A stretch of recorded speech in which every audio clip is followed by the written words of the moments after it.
Talofa lava, this is Pacific Waves from RNZ Pacific. I'm Susana Suisuiki. Coming up. They do not want to upset New Zealand in any way by seeming to be siding with this, and they're sitting on the fence. Over 20,000 submissions made to the citizenship bill. Also, we've got aerial silks, we've got magic tricks, jugglers. Fiji is set to launch its first ever circus, and scientists return from their Tonga volcano voyage.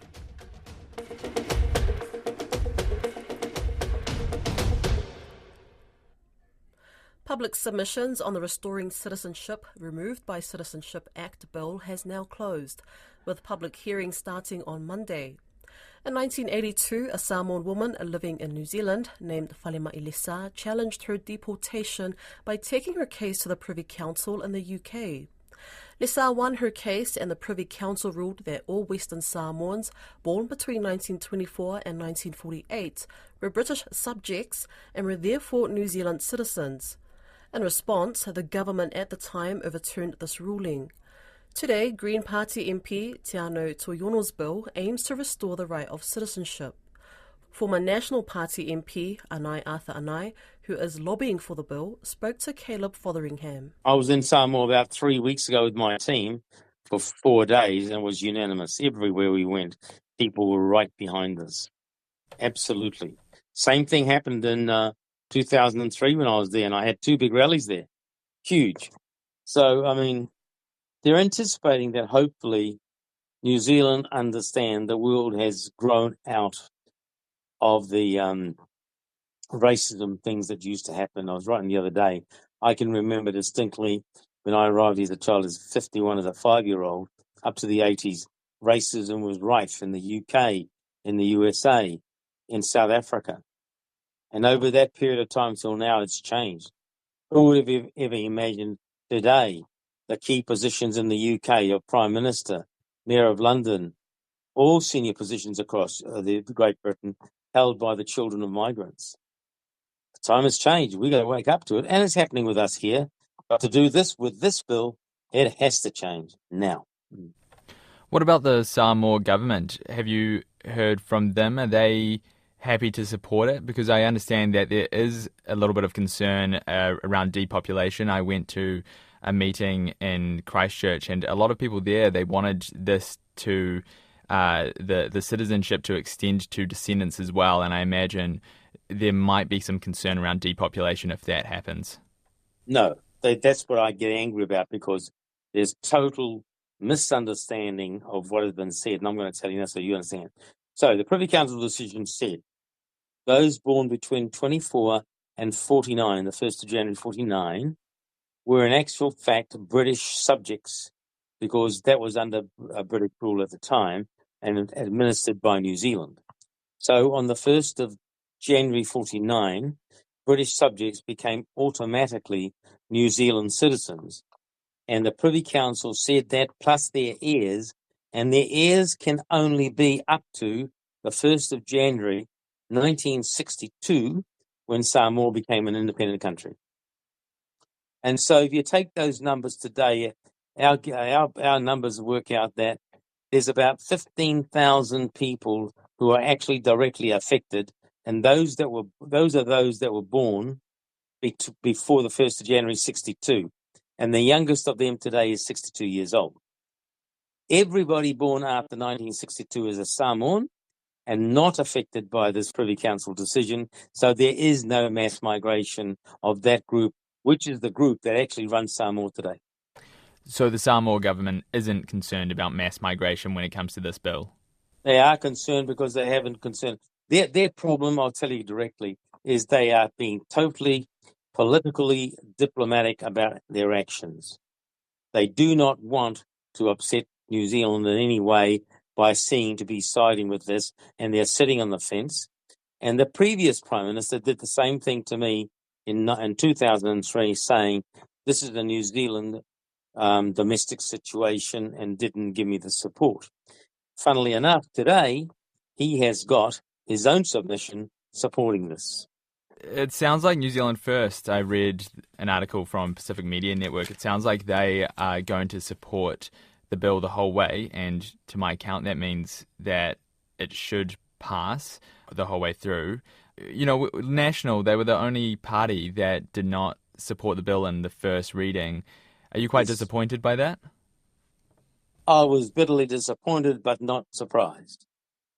I mean, that's a stand they've always taken. But, you know, they walked out with their tail between their legs and their heads down because all parties, including the ACT Party and New Zealand First, supported us to first reading. And of course, the embarrassing thing for them as a party is that the select committee process was set up in New Zealand for all New Zealanders to be able to access through those select committees what's going on in Parliament. So why did they want to block the Samoan community from doing that? It's outright racism and they know it. It's just making them look like dickies, to be very true. And they must now be thinking very seriously. They have put themselves in a serious situation here and they really have to get this right. And my personal gut feeling, look, I felt sorry for the deliverers that night. I read their body language. They didn't want to do what they were doing, but they had a job to do. But I think internally themselves, they know this is wrong. So I'm hoping and praying that they will see the light and say, look, enough is enough. We've got to sort this thing out now. That's my prayer. Yeah. Well, do you think that could happen? Like, if you had to predict the future, would you be predicting National to support it? Because it seems like it will likely go through regardless with National support or not. I'm not a gambling person, but if I was, I put $1 million and I could win. Because I think at the end of the day, the numbers are telling us if Winston and David Seymour stick by us, we're there. The numbers are there, right? That means it goes past the second and third reading and then goes into the House for an open debate. Now, at that point of time, if National wants to continue to slag it, they're just making themselves look absolute stupid, not only in New Zealand, but internationally under human rights issues. It is totally outside the ball, I tell you. You're speaking pretty critically of National, which is, I suppose, in some ways, not surprising at all because you're obviously supporting this bill very strongly, but in some ways it is because it is your former party. How do you feel that you were sort of a part of National and they didn't support it? Yeah, if they didn't support me when I was there with this, I took Dr. Barton to the National Party caucus so they could understand what this, and they just ignored it. You know, so look, I have no personal sympathies or political about parties. All I'm interested right now is that the wrong be got right for the Samoan people now. I have no sympathies for anybody who's going to go against me. I'm sorry. A former US Congressman has called for Pacific Island Forum leaders to be more open to Guam and to help the island territory stand up to the US. There are calls for unity and supports from Guam advocates fighting for the right to self-govern, for radiation exposure compensation, and proposed long-range missile testing. This is part 2 of an interview with Pacific Center for Island Security Chairman and former US Congressman Robert Underwood, where Alicia Foon asked him, when is Guam part of the US and when is it part of the Pacific? Guam is part of the United States when the United States needs it to be.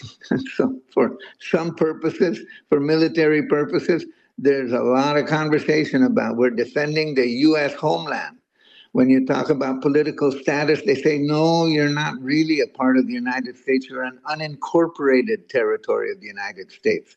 When you talk about, RICA, or nuclear compensation, they'll say, well, you're far away. You're not really part of the same stream that New Mexico and Utah and Arizona and other places are. So it's a convenient definition about being part of the United States when it's necessary to achieve some grander purpose, but not really part of the United States when you're trying to achieve a Guam-specific purpose.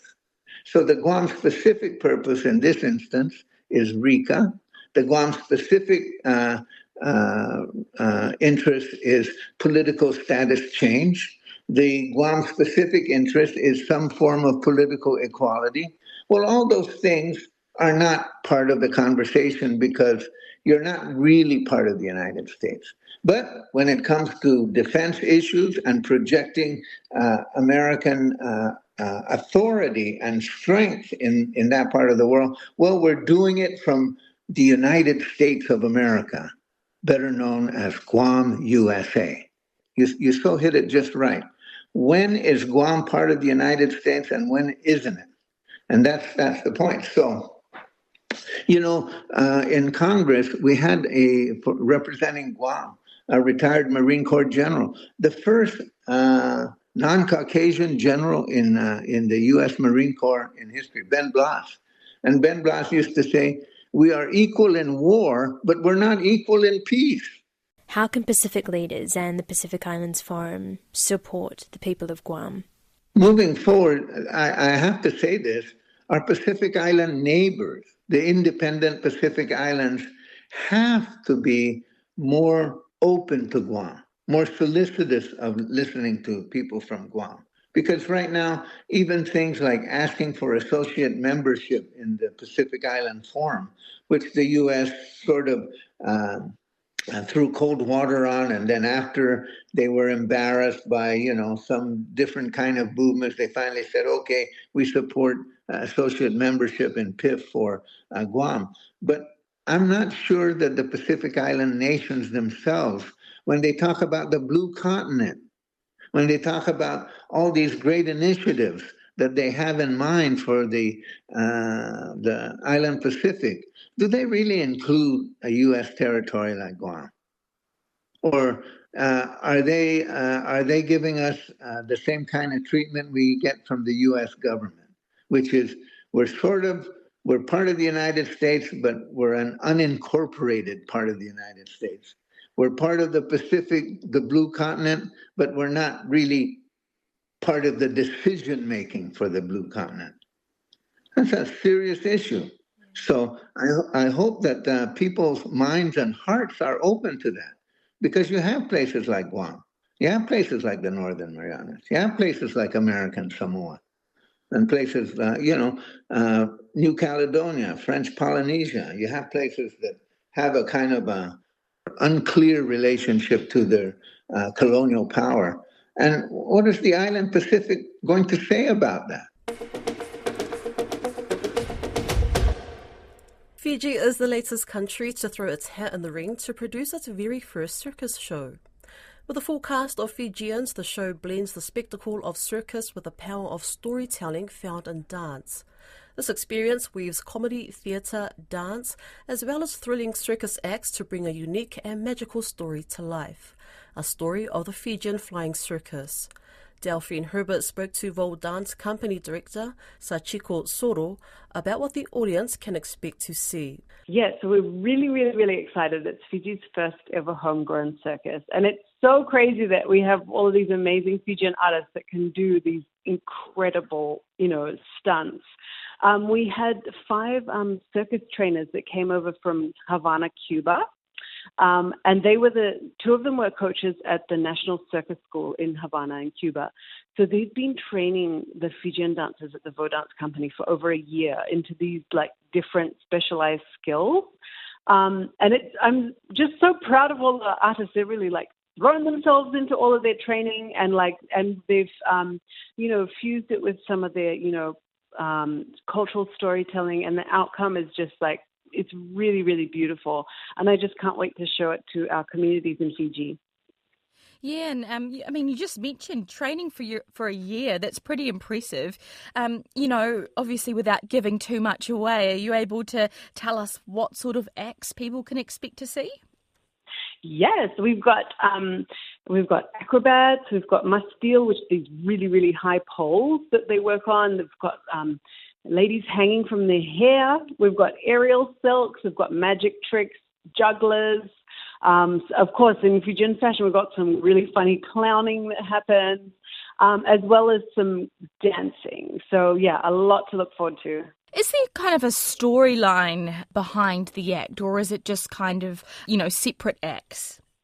Well, yes, there is a story because, being the Vo Dance Company, we couldn't do it without a story. So we wanted to move away from the traditional circus style where it's just acts. So this story, it exists in Fiji's parallel universe. So it's like a magical realm of Fiji that exists on the other side of, where there's, fairies and animals and trees and plants. And so all of the different acts are inspired by native species to Fiji, whether they're trees or so for example, acrobats are, inspired by the Fiji monkey-faced bat, which is a species in Fiji. And, just drawing, inspiration from our environment. And hopefully we've got a really cute little program that has information about all of the endemic species in Fiji. And so hopefully it'll inspire, connection with the environment as well. Obviously, the show's set to, start in the next week or so. And, have tickets gone on sale yet? What has the uptake been like?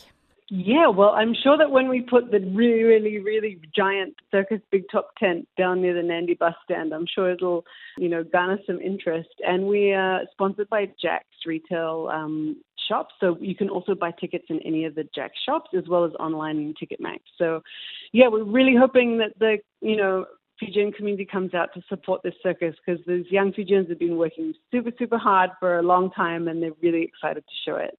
Yeah, and just lastly, obviously, this circus is going to be performing in Fiji specifically, but, are there any plans to widen this show out to the Pacific?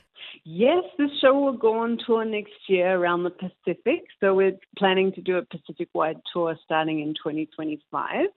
And I will keep you updated for tour dates in regards to that. The show runs from June 26th to the 6th of July in Nandi, Fiji.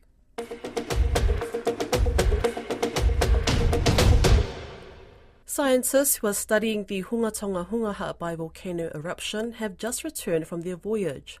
The eruption in January 2022 was the largest recorded since Krakatoa in Indonesia in 1883. I spoke to Geonese scientist Cornel de Ronde and began by asking him if the voyage has supported the study that the Tongan eruption was gas-driven. What we're able to do with the survey of Hunga volcano is to show that there's no evidence for what is commonly known as a caldera collapse, and that's in your mind's eyes, if you had a sandpit of sand and you had a piston underneath and you pulled the piston down, how the centre of that sandpit would all collapse in sort of a stepwise fashion, a bit like an upside-down wedding cake. So we didn't see that at all in the bathymetry of the volcano. Instead, we saw very steep-sided margins inside the crater, which does not suggest that it was a caldera collapse, and hence would still be consistent with a overpressure gas eruption. Also, in your voyage, were you able to determine why the eruption was violent in comparison to other eruptions around the world? Yes, and we believe that it was such a violent eruption because if it was in fact indeed gas-driven, that the whole of the interior of the volcano was overpressured with gas, not just one simple pathway here or one simple pathway there. So when the entire volcano, which is all sort of connected through different fractures and fissures and so on, is all overpressured, when you breach the top of that volcano, you're going to sort of open up all the overpressured parts of the volcano. So once one part blows up, then it just keeps going like a chain reaction. Hence why it was so very, very, very, very violent. Would you say that the region is unique in the way that all these gas-driven volcanoes are created? I would say that what Hunga has shown us is that this type of eruption, this very violent type of eruption, could occur anywhere. So Hunga, I think, was a great insight to what can happen when all the different things line up, if so to speak, and that I think the lesson learnt here is that these types of eruptions are much more violent than we thought, and that's given us a bit of an eye opener. That these volcanoes are incredibly more dangerous than we first thought. So not specifically related to Hunga, but Hunga, of course, was the one that blew up and has shown us how incredibly devastating these types of eruptions can be. What were some of the other findings that surprised you? We found a number of other things.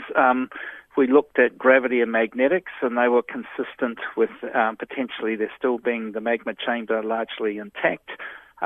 We also found inside Hunga crater that the chemistry of the seawater in there is very, very different to the chemistry of the seawater outside the crater.